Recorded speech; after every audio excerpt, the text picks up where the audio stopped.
তো বন্ধুরা আমরা কিন্তু একদম নদীর প্রায় মাঝখানে জাল ফেলেছি। জাল ফেলে আমরা এখন রেস্ট নিচ্ছি।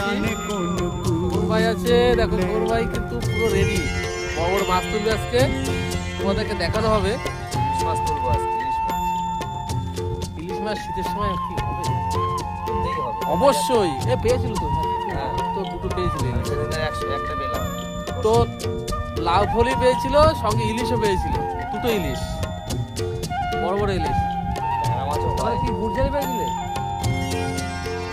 8টা লাউ ফলি, দুটো ইলিশ, গুড়জালি করেছিল, 3টে গুড়জালি ছিল। তো বন্ধুরা নদীর মাছ, নদীতে মাছ প্রচুর আছে এখন। তো কেমন লাগছে বন্ধুরা কমেন্ট করে জানিও। এরকম একটা মুহূর্ত দেখো, এখন প্রায় আমরা নদীর মাঝখানে, তাই না? প্রায় নদীর মাঝখানে ভালোই ঢেউ হচ্ছে। শীতে ঢেউ কম হয়, কিন্তু মাতলা নদী মানে ঢেউ থাকবেই, মাস্ট। তো ঢেউ আছে। আর একটা বোট বেরিয়েছে, কাঠামারির যাচ্ছে এই বোটটা, আমাদের ঝড়খালি থেকে কাঠামারি খেয়া দেয়, সেই বোটটা যাচ্ছে প্রচুর যাত্রী নিয়ে।